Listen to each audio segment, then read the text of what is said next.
வணக்கம். நான் உங்கள் அட்வொகேட் சுந்தர். என்னன்னு பார்த்தீங்கன்னா, சுப்ரீம் கோர்ட்லேயும் சரி, அலகாபாத் ஹைகோர்ட்லேயும் என்ன சொல்லியிருக்காங்கன்னா, லிவிங் இன் ரிலேஷன்ஷிப், அதாவது கல்யாணம் பண்ணாமல் லிவிங் இன் ரிலேஷன்ஷிப்பில் இருந்தாங்கன்னா அதை பிரிக்கிறவங்க, அதாவது அவங்க பெற்றவங்கனாலே பிரிக்கிறதுக்கு உரிமை இல்லை அப்படின்றாங்க.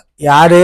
அந்த பொண்ணும் பையனும் ஒருத்தவங்க லிவிங் இன் ரிலேஷன்ஷிப்பில் இருக்காங்கன்னா இதை பிரிக்கிறதுக்கு அவங்களா நினைச்சா அந்த அந்த சேர்ந்து இருக்கவங்க நினைச்சாதான் பிரிய முடியும் தவிர, வேலூர் பிரிக்கிறவங்க நினைச்சிங்கன்னா அவங்க பெற்றவங்களா இருந்தாலும் பிரிக்க முடியாதுன்னு சொல்லிட்டு இப்போ ரீசெண்டாக ஹைகோர்ட், யாரு, அலகாபாத் ஹைகோர்ட்டு ஜட்ஜ்மெண்ட் கொடுத்துருக்காங்க.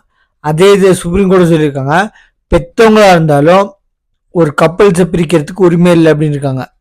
அவங்க பெற்றவங்க யாரு? இந்த கப்பல்ஸோட பெற்றவங்க, பையனோட அப்பா அம்மா, பொண்ணோட அப்பா அம்மா. அதாவது இப்போ ஆணவ கொலைக்கு ஒரு சரியான ஆப்பு வச்சிருக்காங்க. எந்த ஒரு ஆணவ கொலையும் ஆக்சுவலி ஊக்குவிக்கிற மாதிரி இருக்காது. இது எப்படின்னா தடை இல்லை, முக்கியமாக தடை செஞ்சு நிப்பாட்டுற மாதிரி ஒரு ஜட்ஜ்மெண்ட். ஆக்சுவலி வேற மாதிரி போகும். கல்யாணம் பண்ணிங்கன்னா ரொம்ப ரொம்ப நல்லதுங்க. லிவிங் ரிலேஷன்ஷிப் ஒத்துக்கிட்டு இருக்காங்க, ஆனால் எந்த ஒரு லீகல் ரைட்ஸும், அதை சொத்தோ இல்லை மெயின்டெனன்ஸோ கிளைம் பண்ண முடியாது.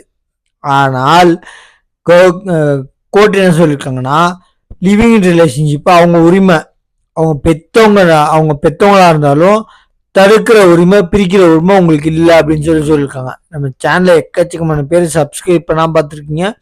சப்ஸ்கிரைப் பண்ணிட்டு பாருங்க.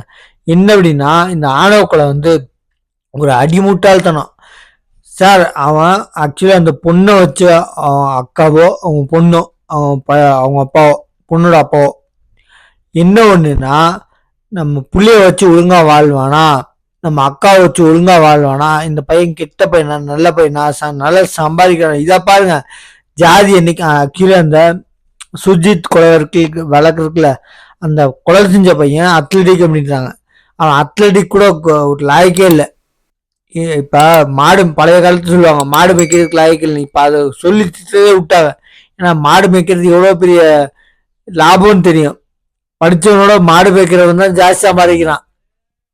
என்ன அப்படின்னு பார்த்தீங்கன்னா, ஆக்சுவலி சுஜித் அந்த கொலை செஞ்ச பையன் அவன் வாழ்க்கையும் போச்சு, கொலை செஞ்ச செத்தவன் வாழ்க்கையும் போச்சு. என்ன இந்த சாதனை ஒரு சில்லற வேலை. என்னன்னா, இந்த ஜாதியை வச்சு கொள்றதுனால ரொம்ப ரொம்ப சில்லற வேலை. இதை வச்சு ஒரு அடிமுட்டாள்தனம், எவ்வளோ முட்டாள்தனம்னா, இந்த யூடியூபர் சுதாகர் கோபி ஒரு வீடியோ கிரியேட் பண்ணியிருந்தாங்க, சித்தரிக்கப்பட்ட வீடியோ. ரொம்ப அருமையாக இருந்துச்சுங்க. அதாவது இந்த ஆணவ கொலைக்கு சித்தரிக்கப்பட்ட வீடியோ பக்காவாக இருந்துச்சு. நம்ம சேனல்லையும் அதை வச்சு ஒரு வீடியோ போட்டிருந்தோம். அதை அந்த வீடியோவை சேர்த்து அப்லோட் பண்ணியிருந்தோம். நம்ம சேனலை எக்கச்சக்கமான பேர் பார்க்குறீங்க, ஷேர் பண்ணுறீங்க, சப்ஸ்கிரைப் பண்ணி பாருங்கள். தேங்க்யூ.